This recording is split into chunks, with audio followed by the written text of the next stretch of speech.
So I still believe that as we progress into this next bull run in 2024, potentially 2025, I think one of the different sectors that's going to lead us into the promised land is blockchain and Web3 gaming. Now, it's very hard to keep up, so I've had a couple of different guests on the show, Crypto Stash being one of them, and now, of course, I got my man here, Cagy, from the Juice team. Cagy, welcome to the show for the very first time. Thanks for coming on. Yeah, man. Thank you for inviting me. I appreciate it. I've been watching a little bit of your channel, and you keep up pretty good with the market. So it's a really nice channel to follow for sure. Yeah, man. Well, I mean, on this channel, we are in a great shift, and the shift is because we all know on this channel, dollar cost averaging, lump sum, dynamic DCA, the basics, the Bitcoin, the Ethereums, the L2s, maybe the oracles. But now we want to take a look at what could potentially be, and for that to take a look at Web3, I've got to get some information from you. So first of all, everybody, if you're not following Cagy and you want to keep up with this after we do this interview, I think you're going to. There is, of course, Cagy's Twitter account, very good stuff. And then he's also got Juice News, where if you were just looking for just to read things up and see what's coming out, because there's so many things to keep atop of. And you guys do a great job here on Juice News. And of course, if you're lazy like me and just want to watch some videos, well, he's got that too. And Cagy, I appreciate the serious tone plus the excited look every so often in the thumbnails. Nothing too crazy. So thank you. You got to do it for the YouTube algo. You got to open the mouth. You know how it is. Yeah, man, I know it. I always make fun of Stash for it, but it is what it is. You got to play the game. So, man, here's what it comes down to. We're going to go through three questions. They're the same questions pretty much I'm asking everybody in Web3 and blockchain gaming is, why is blockchain gaming going to lead the next bull run? And what are your top plays? As far as like the investor, I think this is important. Then we'll get into the individual and the Web2 gamer, which is why should people play these Web3 games? And what is the issue that Web2 traditional gamers have with the Web3 version? And how do we bring them over? And lastly, if we're going to talk about the positive, let's talk about the negative, which is if we're going to see a big bull run, what could actually derail that bull run for specifically Web3 gaming? So, Cagy, first question, man. Yes, the reason, in my opinion, the reason why this is going to take off is because people play games every single day. DeFi is a game, right? Now, when you add, DeFi is a game, and people love playing those DeFi little games. Even Uniswap is a game. But when you add this layers where it looks better, it has more game loops, people get engaged in these games. People love this. Even in a bear market, literally, there's people trading thousands of dollars in games like Axie Infinity. Some people think Axie Infinity died, but just recently you saw a $15,000 sale of an Axie. I mean, people play games no matter what. In a bull run, it's just going to be 100x. And because I've already been here in a bull run, I already know how it's going to play out. There's going to be an excitement for new games, for new ecosystems, something that we didn't have before. We didn't have the foundation before. We had a lot of websites that were kind of sketchy, but now we have ecosystems that kind of provide the whole value. You go into this ecosystem, these platforms, you find new games. They allow you to trade within those platforms. And now you don't have to go to OpenSea or this new marketplace. It's all like in one spot. So it's going to make it much easier for people to get involved. And even when the bear market comes again, people are going to be there trading games, collectibles, and all of that good stuff. So, yeah, I think that is a big determining factor because we know about the cycles. We know things get overheated and they fall away. But gaming really never goes away, even in a pandemic. During the pandemic, I saw esports explode. I saw sports that used to be on traditional ESPN wither and die and go away, and then esports came. Now, of course, there's a little bit of a tail off, but I see that there's a huge amount of playing going on. And I think to touch to your point, you talked about Axie in the beginning. And you said, in the beginning we had these games, but they're very few and far between. Talk to us real quick about the things that are coming out, because you talk about platforms. I see it as these big games are right around the corner. Because when I got in, like in 2017, none of this stuff existed. So just talk to that real quick. Yes, I mean, let me share my screen real quick here. Yeah. Yes. So right here we got I got a list called gaming ecosystem. I have put together a list of a lot of ecosystem where you can go in and find a bunch of games. All these Nice. ecosystems are powered by one single token, and this token allows you to either obviously the traditional things that you can do in DeFi, stake them. You can use them to pay for transactions within their ecosystem. You can buy different NFTs or in-game items within those games with this token. So it has this utility, has governance as well. Some of these tokens. So, for example, I'll go into Ronin. We got Ronin. This is the ecosystem that powers Axie Infinity. If you go here, you can see we got Axie Infinity, but we also have the machines. We got Tribester, we got Axie Champions, Bold, Battle Bears, and there's a bunch more they haven't listed here. And you can actually download the Mavis Hub right here, which is something like Steam, something like Epic Games. If you guys have seen Epic Games, or even go to the Apple App Store, right? That's basically how it looks. So you can go play the games, and right there's an NFT marketplace as well, and you also got your DeFi integrated as well. So when you trade tokens within the game, you can just do it right there. You don't have to go to Uniswap or the other swap to get the liquidity. It's all there. That's for the Ronin ecosystem. Then you got Immutable X. This is Polygon 2.0. So you guys know about ZK Polygon 2.0. Right. This technology is going to allow a lot of ecosystems to build on top of Polygon ZK. So each ecosystem is going to have their own chain, and they're going to be able to pay transactions with their own token. So you got Immutable X right here. Immutable is at a 1.2 billion fully diluted market cap. This is one of the biggest ones. Gotcha. They have partnerships with GameStop and many other games. And you were saying there is a lot of games coming out that are really, really good. You got Planet Quest, pretty nice. Ember Sword, MMORPG. Guild of Guardians, Illuvium, one of the best ones. Gods and Chain, one of the best card games. Metalcore, one of the best FPSs. Shardbound is also a card game. This one is a mobile game. So people are going to be able to go to this ecosystems and kind of interact here without having to go to different websites and, what is this? Do I have to connect my wallet here? Actually, Immutable X has this game passport where people are going to be able to log in with their email and password, and right away it creates a wallet for them. So it's going to be a smooth transition for Web2 players. Okay. And we can go on and on and on. We got Gala, we got Engine, we got Mirror Circle as well. We got Treasure DAO right here. You go to the marketplace and you can see the activity. People are trading, This one has a $30 million volume. I don't know in how many days, 90 days, 5 million. I mean, there's a lot of money flowing in games. People play games, like you said, even in a pandemic, it doesn't matter. People play games every single day. Billions of people play game all around the world. So you got this one, you got Ultra. So there's many, many more. Right. We got you. So here's one of the big things, because if you take a look at like an Axie, the gameplay over there, I played it. I got to tell you, not a fan. I'm not a fan. I didn't get it. Some people got it. Some people were like, we're going to grind it out. The people in Southeast Asia and Thailand. But then the games that you just showed, and I'm going to try to splice in some of those videos of those. But I got to tell you, like, those things look like games that I think a lot of traditional players would play, because one of the biggest knocks are, first of all, Web3 gaming is a scam. And the second knockoff is Web3 gaming is boring, which I think is the big thing. But Cagy, I see you guys play, and it looks like but you guys have early access. So when are these games like really starting to come out? Is this like 5 years down the road, or are we getting close? I think there's a few, right? There's a few things here that we can look into, right? So we got some mobile games that are really, really nice. Something like Clash of Clans. I'm pretty sure there's a bunch of people that have heard of Clash of Clans. They're mobile games that maybe take 6 months to a year and a half to make. Some of those are already pretty ready to go.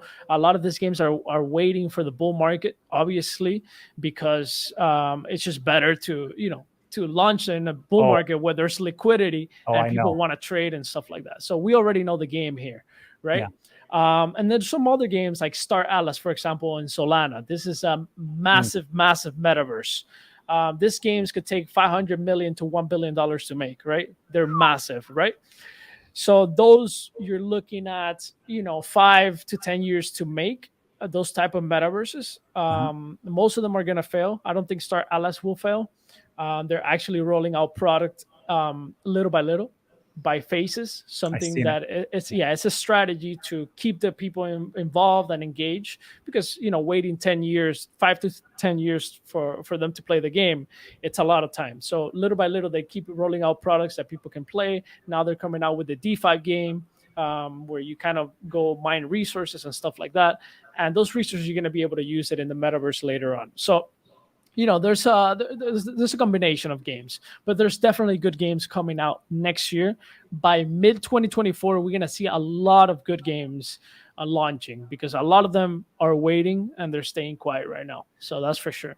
That's the big thing we talked about off camera. We talked about the big games that are coming. So like Starless is pretty huge, right? But like you see like a big time Illuvium, you're looking at Q1 2024, Q2 2024. And to me, I think I look at it, I go, well, that's perfect timing. Because what do we see in Q2 2024? We see a Bitcoin halving. And usually what do we see? We see a massive amount of liquidity. Now there's some macro factors there, but who cares, right? At some point, like we talked about, I think if we can just set that in, the timing, no one wants to launch right now. So I can see where things are going. The question is, will we get there? But I guess the next big thing I would say is just piggybacking on what you just talked about as far as the games is, why should people play these Web3 games? The biggest, every time I do these videos, every time I talk about this, people will say, first of all, they don't get it, but they're starting to understand thanks to you guys. And you guys are on the show. But the second big thing I get is, I'm a traditional gamer. I hate these games. I hate NFTs. Why do we need these? What's it going to take, Cagy, to understand for these traditional gamers? And what is the benefit to come to Web3 game? This is a pretty loaded question. I think it's very important to understand that trying to sell to Web2 gamers Web3 is very hard. And the reason it's very hard is the same reason why it was hard to sell to my grandma to get into Bitcoin, right? Or even my mom, even though she's already in Bitcoin, or my dad, right? They're already in Bitcoin, they're invested in all of that. Because at the beginning, everything is a hassle. There's a lot of intricacies into this new technologies. You got to do a wallet, you got to do this. So the foundation was not there yet, but we're very, very close. Like I'm telling you right now, like in 1.5 years to 2 years, we're going to be in a perfect moment for people to just log in. They don't even know that is Web3, because basically everything is going to become Web3. And the reason it's going to become Web3 is because of asset ownership. If you buy a skin in a game, which gamers spend thousands, if not millions of dollars a year in skins in Fortnite. I have spent like at least $2,000 in Fortnite myself, but I can't do anything. I have to go to eBay to sell this, and it's illegal. It's against TOS. Why? I paid for it. So little by little, they're going to understand. They're going to understand little by little. And there's no reason to push them to be like, yo, come here. This is better. They'll know it's better. They'll know. They'll know when those games that they like and they start playing offer them the ability to, oh, damn, I bought the skin, but you know what? I'm kind of tired of the game. Let me just sell it. Whatever, I bought it for 20, but now it's going for $10 in the marketplace. Whatever, at least I get something back, and then I'll go to another game, and the money's just gonna start flowing from ecosystem to ecosystem, especially when we have interoperable ecosystems like Polygon ZK. On Polygon ZK, there's gonna be a lot of ecosystems building. You got Immutable, you got GameSwift, you got Gotchi Chain. All of these three ecosystems have their own token, their own games, but you're going to be able to bounce back and forth between those. So there's going to be a massive influx of players once we have a solid library of games, and we're very close, man. I'm telling you, I can see it. And like I showed you, there's a lot of ecosystems out there. There's a lot of ecosystems. So just to touch on that, a couple of things. First of all, for everybody just watching the video, all the things that Cagy's talking about, we're going to link those in the description. If you feel like uncomfortable, like, I don't know about these games, whatever else, I don't know, these things that we took a look at CoinMarketCap, there's also the underlying infrastructure. And if you heard the terms that Cagy used, he talked about Polygon, which of course Ethereum, talked about Immutable X. So if you're taking a look at the picks and shovels versus the gold, that could be also one of your plays. And then the last thing I'll talk about, you talked about ownership. And when we take a look at ownership, see, back in the day when I would play games on console, you would go and you would buy the game. You'd have a physical cartridge or a CD. I'm pretty old. And you would play that game, and then you would take that game back and you would say, hey, GameStop, I want X amount. Like, well, sorry, kid, the only thing I can do is $10. I bought it for 50, whatever, but you still got something back. So like in this situation for Fortnite and for all these different places, you can't really own anything. And like you said, I can't really sell it. So for me, I take a look at ownership. I think it's a big thing. And this is what me and Yatsu from Animoca Brands talked about. For us to have true freedom, we need some type of property ownership. And that goes for the physical world, our houses, our cars, our land. But for some reason, that just got missed in the digital world. Our data, our NFTs, our pieces, our skins, whatever else. So I can see where you're going. I guess that would lead to the last question then, which is we talked about the good stuff. We know there's a lot of good things coming out, and it looks inevitable, but let's take devil's advocate. So, Cagy, what could actually derail all this? Because we want this to work. I want it to work. But what if it doesn't work? What could really screw things up? I actually don't see a world where that happens. But I will take the bad side, how it could get screwed, right? Yeah.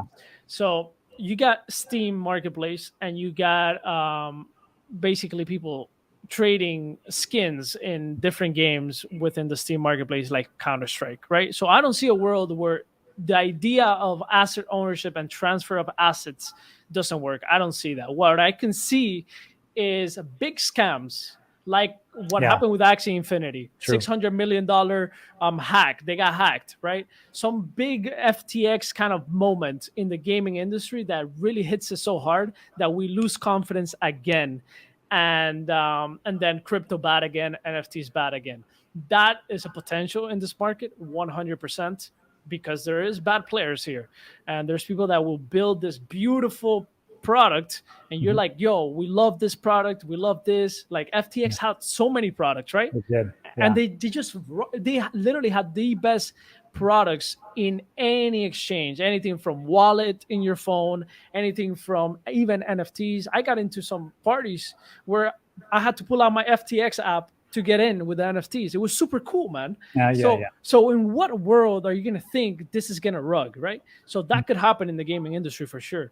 And the gaming industry is the biggest entertainment industry together.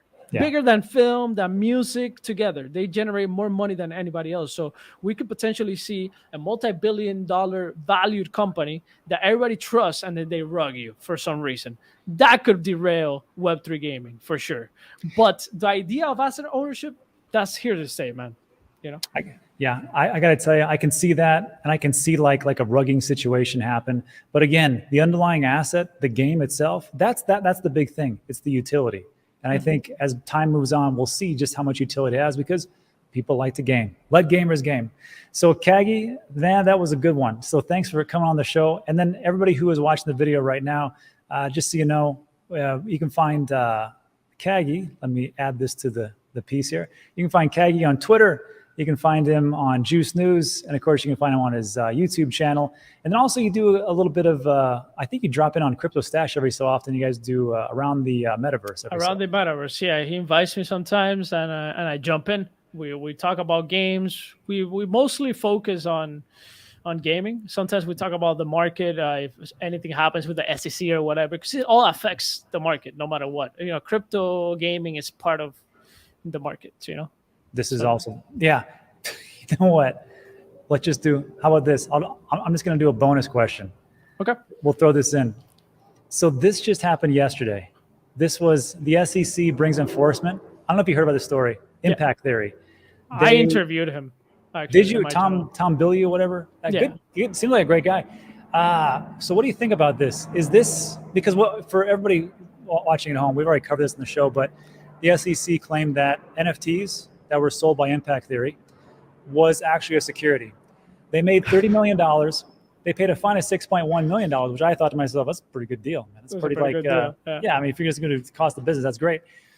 Moving forward, how do you see this all playing out? Because if we're talking about ownership, it's all NFTs. Mm-hmm. So can the SEC really, truly break everything down and then goodbye OpenSea and goodbye Web3 gaming, or do you think there's some other way around this?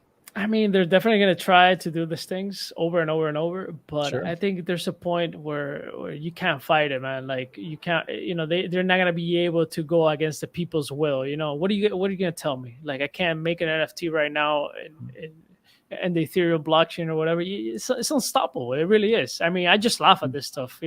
We have seen this over and over and over, and it's an attempt to scare founders out there. And I think in a way, I think there's a positive to this. There's some MFers out there that really want to create projects and rug people and leave the ecosystem. So it kind of puts that stop, like, yo, should I do this? Wait, if I raise that much money, they're gonna come after me, right? So that's a positive, right? That's a positive. That is a positive. It's like if you're gonna start an exchange right now, you're thinking about, do I really want to be in the spotlight like Binance or FTX or Mt. Gox? Do I really want to do that? So it makes people think twice. So there's a positive there, but I think long term that doesn't matter. None of that matters. I got it. You know what? I said it was very negative on a video, but the way that you said it was actually told to me by one of my subscribers. And I go, you know what? That's a good point. So you brought up the same point, and you got to say to yourself, well, at some point, first of all, at some point, the SEC, they've already lost partially to Ripple. They just lost today to Grayscale. That's two black eyes. And there's only so many times you can keep losing before the ability that you have as the SEC chair can only have so much power and so much weight. And you're like, you know what, we're going to sue you. Like, whatever, man. You're just punching me with pillows. I don't really care. So anyhow, Cagy, thank you again for answering those questions. And again, everybody, you can find Cagy, links in the description. All the things that he talked about as far as his plays will also be a link. So Cagy, any last words of wisdom for the gamers or the investors out there? Yeah, mostly for the investors. I think the gamers are going to come little by little. I would imagine that your demographic is a little bit older, and I think but even the crypto demographic is older. That's the truth right now. It's probably like 20s and up or 25 and up, 25 to 45. That's probably around the range. That's it. So most likely they're investors. They have their 9 to 5, or they have their own business. They have a family. At the end of the day, you want to invest in the infrastructures, right?